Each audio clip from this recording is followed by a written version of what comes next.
ito na yung sasakyan ni ate. Dadali na namin. Nagpa-picture pa kasi siya. Sabi niya, picturean muna daw siya.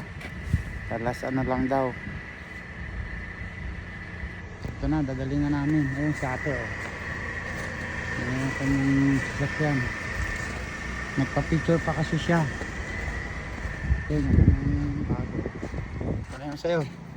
Dadaling ko na doon sa garahe.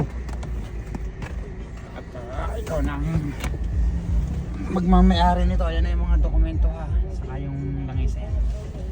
Engine oil na yan. Ang init. Ang init pala nito. Yup. Alright. At ito.